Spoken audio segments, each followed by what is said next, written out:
Oke, selamat malam. Kami dari kelompok 1 bersama saya pada malam hari ini, Roynol, bersama dengan teman-teman saya. Yang pertama ada Pak Efraim, ada Pak Don, ada Ibu Ani atau Ibu Anggriani.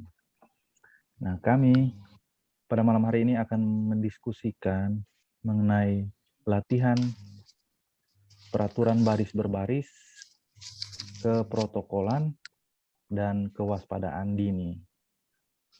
Oleh itu, mungkin saya persilakan Ibu Ani untuk sedikit memberi gambaran apa sih latihan PBB itu. Oke, kalau begitu saya persilakan Ibu Ani untuk menjelaskan. Silakan Ibu Ani.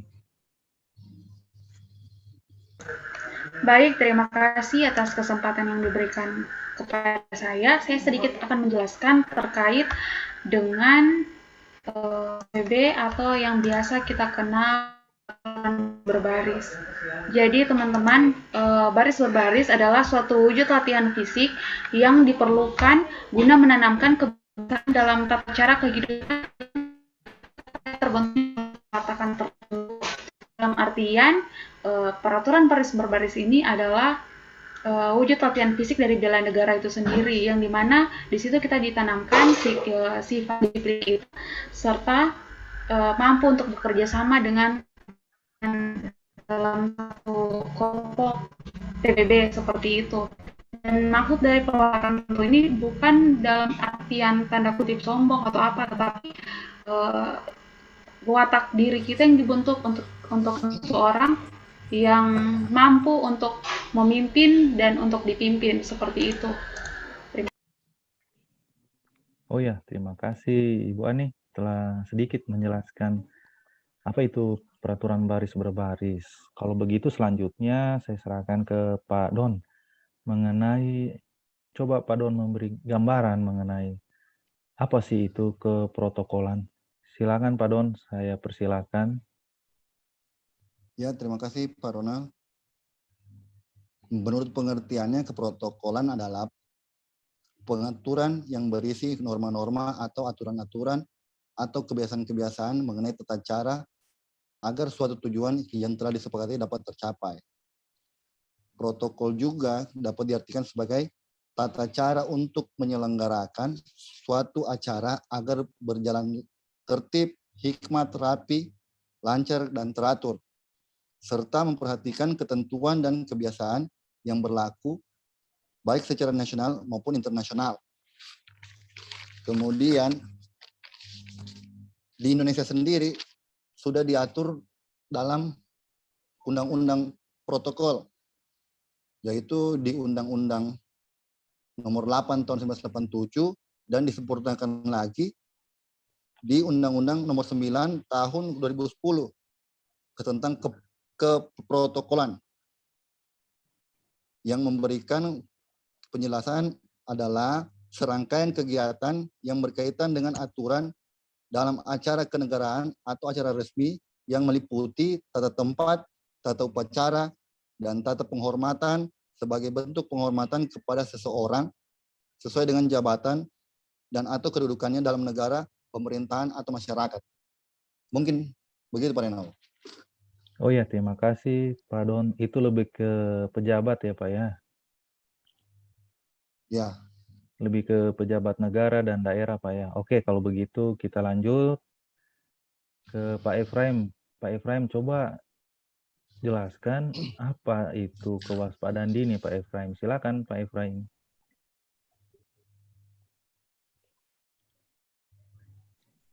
Oke, terima kasih atas kesempatannya Pak Roy. Di sini saya menjelaskan sedikit tentang kewaspadaan dini. Secara umum, kewaspadaan dini adalah kondisi kepekaan, kesiapsiagaan, dan antisipasi dalam menghadapi kemungkinan timbulnya gangguan keamanan. Salah satu kebutuhan primer adalah keamanan, dan keamanan sangat diperlukan setiap orang, keluarga, lingkungan, tempat tinggal, dan sebagainya.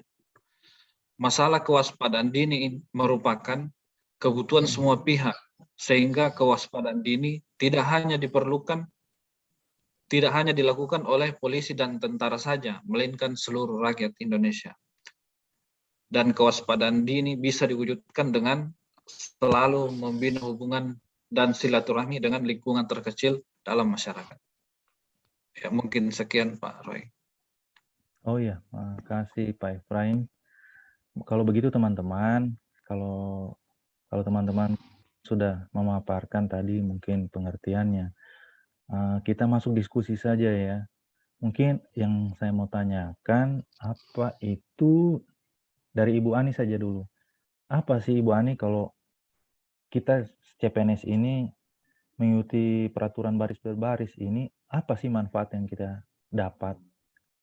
Coba Ibu Ani jelaskan, silakan. Terkait dengan manfaatnya, dikaitkan dengan seorang CPNS,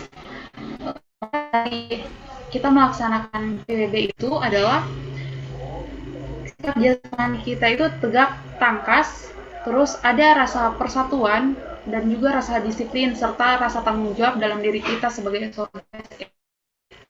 Menumbuhkan sikap jasmani yang tegap dan tangkas itu dalam artian mengarahkan pertumbuhan tubuh yang diperlukan oleh tugas pokok kita nantinya ketika kita terjun ke instansi kita masing-masing, sehingga secara jasmani kita dapat menjalankan tugas kita dengan sempurna. Terus untuk rasa persatuan itu sendiri artinya adanya rasa senasib sepenanggungan serta ikaran yang kuat dalam kita nanti menjalankan tugas. Terus untuk rasa disiplin itu sendiri, ini mengutamakan kepentingan tugas di atas kepentingan pribadi yang pada hakikatnya tidak lain daripada keikhlasan penyisihan pilihan hati sendiri, dalam artian kita lebih mementingkan kepentingan tugas kita nantinya daripada kepentingan pribadi kita sebagai seorang CSN. Dan yang terakhir, adanya rasa tanggung jawab. Itu adalah keberanian untuk bertindak yang mengandung risiko terhadap dirinya sendiri tetapi menguntungkan tugas, atau sebaliknya tidak mudah melakukan tindakan yang akan dapat merugikan, dalam artian kita punya rasa tanggung jawab nantinya ketika kita bekerja dalam instansi kita masing-masing. Seperti itu Pak Roy penjelasan saya. Oh iya, makasih Bu Ani. Oh, berarti mengajarkan kita nanti ini lebih disiplin ya. Disiplin, bertanggung jawab di kantor. Iya, Berarti disiplin. memang sangat penting untuk kita ini calon pegawai negeri sipil. Oke, Bu Ani. Kalau begitu Iya. ke Pak Don deh. Manfaat apa sih Pak Don kita mempelajari protokoler ini? Silakan Pak Don. Ya, terima kasih Pak Roy. Kalau manfaat keprotokoleran ini untuk kita sebagai pegawai baru, bisa dibilang pegawai baru, ya Kabin Negara ya, pegawai baru. Jadi manfaatnya supaya kita mengetahui di mana posisi kita sebenarnya, karena kan dalam setiap acara atau dalam setiap acara kenegaraan Pak ya, sudah ada ke tempat-tempatnya. Mungkin lebih tertib di sini berarti, Pak. Ya lebih tertib. Tidak mungkin kan kita berada dengan pejabat yang lebih tinggi, sementara kita tahu posisi kita di mana. Itu gitu. manfaatnya Pak. Supaya kita lebih ketahui tata caranya. Oh iya. Begitu Pak. Ya khususnya di Maurut ini kan ada bagian humas dan protokoler ya Pak ya, biasa untuk kepala daerah. Yang mengatur kepala daerah. Atur itu semua ya Pak ya. Ya ke tempat duduknya saja Pak Roy diatur. Jadi pejabat yang paling tinggi urutannya sampai yang eselon 2. Iya. 3, berarti 4, lebih gitu. mengajarkan kami ini lebih tertib, lebih tahu aturan. Jadi kita supaya misalkan kita dalam bekerja di kantor, kita tahu kita abdi negara, terikat oleh peraturan-peraturan, tunduk pada peraturan. Jadi memang kita harus patuhi itu semua ya Pak Don ya. Sudah ada yang mengatur, jadi kita bisa mengikuti. Iya, iya. Pak Don sudah pernah mungkin di Palu atau di sini waktu itu melihat protokoler misalkan contohlah bupati atau kunjungan-kunjungan dari pejabat negara, Pak Don? Ya pernah. Kemarin saya sempat mengawal kepimpinan Iya, untuk iya. ikut rapat di Ruang Pola. Oh, Ruang Pola, bertemu dengan Pak Ya, Bupati ya? ya. Oh, begitu. Siap, Jadi siap. sudah lihat karena di situ kan semuanya mengatur bidang humas dan protokoler. Iya, lebih Jadi tertib berarti. ke tempatnya Pak. kami yang staf-staf di mana, ke kepala dinas di mana, Iya, iya. begitu Pak. Diarahkan lebih teratur. Diarahkan ya lebih teratur. Iya. Kalau Ibu Anggriani yang di Setda pernah merasakan nuansa-nuansa seperti Pak Don? Iya, pernah Pak. Bahkan untuk merasakan secara langsung pernah, seperti contoh upacara Agustusan kemarin itu. Kan itu Oh iya. mengikuti protokoler yang ada juga tata upacaranya. Oh iya, semua instansi waktu itu kalau tidak salah. Pak Efraim ada waktu upacara Iya. itu juga. Ke-17, mohon maaf, ke-17 Agustus Arahan bupati sepertinya. kayaknya, arahan bupati. Iya, bagaimana Pak Don? Kalau tidak salah kemarin cuma yang hadir di mengikuti 17 Agustus semuanya itu hanya kepala OPD. Untuk staff iya. dan eselon lainnya di kantor, upacara di kantor. Jadi, tapi memang tertata kan? Kita kan Ada yang menata ya, ada kabaknya. suratnya.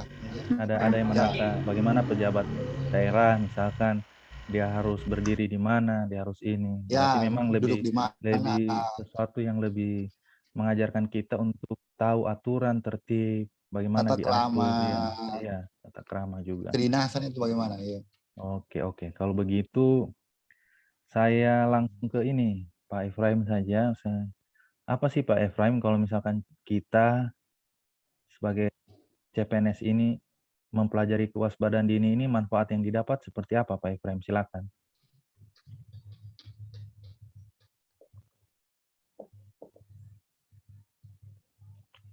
Di mute Pak Efraim, halo, mute mikrofon. Jadi on dulu Pak. Oke, Oh iya, silakan. maaf. Iya. Tidak apa-apa Pak Efraim, santai-santai aja kita.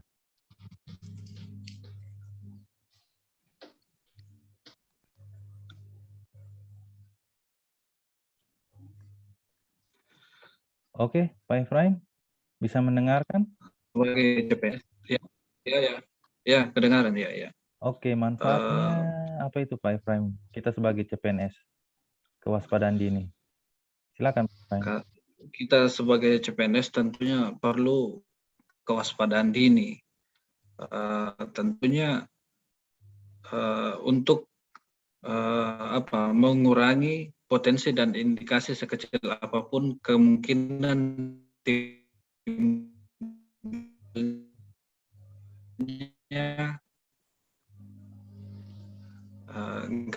gangguan. Lebih ke ancaman berarti Pak Efraimnya.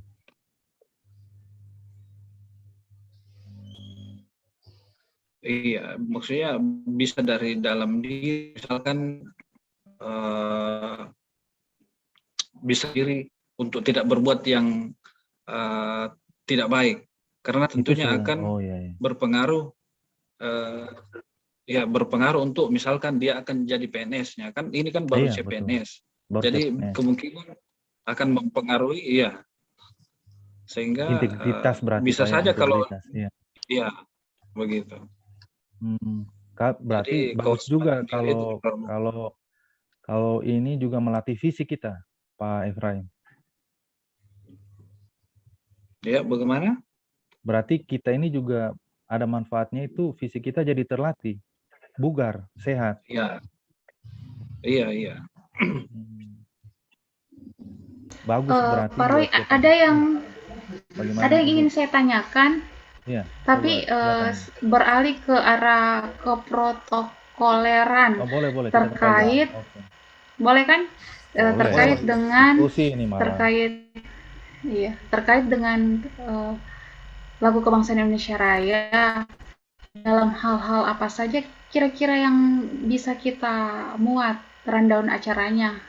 Apakah hanya acara upacara, kegiatan upacara, atau ada hal-hal kegiatan lain yang dapat kita masukkan? Karena biasanya kan kegiatan-kegiatan ada kita mendengarkan lagu kebangsaan Indonesia Raya seperti itu. Oh, begitu. Ya, Ya, mungkin saya kalau bantu jawab ya, sedikit. siap-siap Pak Don, silakan. Kalau mengenai lagu kebangsaan Indonesia Raya itu mungkin bukan hanya untuk upacara, mungkin setiap Betul, Pak. acara, Bahkan setiap ada edaran acara dari ini, Pak. pemerintahan, Ya, ya, ya. Sorry saya potong. Bahkan ada edaran ya, dari Menteri Dalam Negeri yang mengharuskan kita ini di kantor ini setiap jam 10 ya jam hari. 10 Ya kan ada kan? Senin, Dan itu ya diteruskan Senin ke dan kepala Kamis, daerah. Iya, ya dari itu kan iya, Paspekda, iya. Untuk membangunkan kita dari ini membangun apa? jiwa nasionalisme, Jiwa ya, nasionalisme juga berarti. iya. Iya. Nah, Oh, jadi begitu. tidak harus nanti upacara baru dengar Mm-mm. lagu kebangsaan Indonesia Raya. Iya. Jadi tidak harus acara Pokoknya resmi Oh lah Pak Don iya, seperti itu, ya Ibu Ani. kecuali iya Ya, siap-siap. beda dengan bendera. Kalau ya, bendera kan hanya upacara bendera, ya. Hari-hari besar ya hari-hari besar. kebangsaan. Ya, betul. Nah, itu baru bendera. Iya. Kalau di Indonesia Raya dia bebas di Oke. setiap upacara. Di setiap acara. Oke, Acara. iya Ah, siap-siap. oke Kan sebagai berarti. bahan Hmm, bahan ilmu juga nanti. ya. Kalau begitu begini, coba kita diskusikan lagi kan tadi manfaat yang sudah kita dapat. Nah, sekarang coba kita diskusi hambatan yang kita hadapi sebagai CPNS. Kita mulai dari belakang saja Pak Efraim supaya kembali ke muka lagi. Coba Pak Efraim jelaskan kira-kira hambatan yang kita hadapi ini apa Pak Efraim? Silakan Pak Efraim.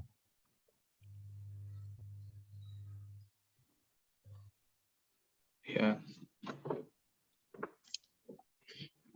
mungkin hambatan yang kita bisa yang kita hadapi itu ya mungkin dari diri sendiri kalau tidak bisa mengontrol diri. Iya, Jadi kemauan berarti diri sendiri ya. itu mudah. Iya. Jadi dari diri sendiri begitu. Apalagi sekarang generasi-generasi kita khususnya jangankan CPNS, mungkin yang lebih senior dari kita bahkan lebih sering nonton film melalui HP kan, maksudnya akhirnya apa kegiatan fisik itu jadi berkurang Pak ya. Iya, karena mereka cari yang instannya kan. Instan, Jadi iya. begini ya, itu. Dimana lagi keterbatasan sarana prasarana juga. Misalkan kalau prasarana sarananya mendukung juga bagus kalau kita ada kewajiban kita yang istilahnya olahraga, menjalankan ini fisik, senam-senam atau apa untuk membugarkan. Oke, kalau begitu ke Pak Don deh mengenai ini. Apa hambatannya Pak Don ke protokolan kira-kira yang dihadapi sekarang ini kira-kira Pak Don. Kalau Silakan. hambatan keprotokolan yang sekarang ini ya karena pandemi COVID yang Iya tadinya juga. karena setiap orang kan merasa bangga, merasa terharu itu pada saat ikut upacara bendera. Bagaimana kita lihat bendera itu dikibarkan, bagaimana keperjuangan pahlawan dulunya Jadi untuk jadi memerdekakan jadi jadi rindu Indonesia. rindu mengikuti Jadi upacara. rindu upacara, iya. Bahkan jadi rindu juga mengikuti apa lomba-lomba 17-an. 17 Agustus. Iya. Apalagi kalau pejabat negara seperti Pak Presiden, kalau kunjungan kerja itu Pak ke Indonesia Timur, saya lihat, oh itu setengah mati itu. Setengah mati sekali mereka protokolernya. Karena di sana kan Ya, karena tahu sendiri Bapak, apalagi di rindu. Papua Mereka pedalaman. rindu. Iya, Ya, mereka rindu karena selama ini sosok pemimpin yang mereka cuma lihat di TV, iya, sekarang bisa ada di depan mata mereka. Apalagi kan kalau tidak salah, ke provinsi yang paling sering dikunjungi oleh Bapak Presiden itu ya ini, ke Papua dan Papua iya, Barat. iya, iya. Jadi NTT, karena kemarin kan sempat ada ini tuh apa, sirkuit Mandalika. Oh iya di NTT. NTB Pak ya. Oke. Ya, NTT. Oh, kalau kendalanya paling Jadi, cuma seperti itu ya Pak ya. Tapi kalau iya, negara pasti bisa atasi. pasti. Oke, Negara. negara pasti. Oke, Pas, kalau gitu pas ke pampresnya ngeri. terakhir deh. Ke Ya, peraturan baris berbaris, coba Ibu Ani, apa sih hambatannya bagi kita CPNS? Silakan Ibu Ani. Baik, kalau terkait PBB itu hambatannya, saya sepakat dengan apa yang dikatakan Pak Efraim tadi. Hambatannya itu dari diri kita sendiri, karena dalam peraturan baris berbaris itu kita dituntut untuk cepat tanggap salah satunya. Jadi kalau dalam diri kita itu tidak ada rasa ingin tahu dulu, maka apa yang diperintahkan oleh pemimpin ketika memberikan aba-aba itu, kalau kita tidak cepat tanggap, maka kita tidak mampu untuk melaksanakan apa yang diperintahkan. Seperti itu. Kalau untuk hambatannya dari dalam diri sendiri. Yang kedua, hambatannya kalau untuk sekarang ini karena pandemi COVID. Contohnya saja, saya merasa, sedangkan kita yang melihat orang yang melaksanakan PBB itu yang pertama harus jaga jarak. Yang kedua itu, yang memberikan aba-aba itu terkadang diharuskan untuk menggunakan masker meskipun memang sudah jaga jarak. Nah, di situ sudah melaksanakan protokol kesehatan. Iya, bukan protokol ini aba-aba. Sudah melaksanakan aba-aba, dia juga harus ngos-ngosan untuk memberikan aba-aba apa yang harus dia bilang. Kan juga kalau memberikan aba-aba itu dalam PBB dia kan harus memang ambil napas, mengeluarkan suara yang kuat, lantang seperti itu. Iya. Iya. Susah memang. Susah memang. Tapi memang kita ya mau bagaimana lagi, ini kan wabah. Kita ambil hikmahnya saja. Susah juga sekarang ini kita ikuti latihan PBB karena kondisi tidak mendukung. Mendingan kita pending dulu. Mungkin lain kali kalau sudah sehat, Indonesia sudah mulai bangkit, mungkin kita tanamkan diri kembali agar menjadi abdi negara, lebih disiplin, berintegritas, profesional. Oke, kalau begitu, terima kasih buat teman-teman. Ya, makasih. Karena malam ini kita sudah sedikit berdiskusi mengenai latihan PBB, keprotokolan, dan kewaspadaan dini. Oke, selamat malam. Saya ucapkan terima kasih, salam sehat, dan selamat istirahat. Terima kasih, teman-teman. Ya, selamat malam. God bless. Terima kasih. Oke.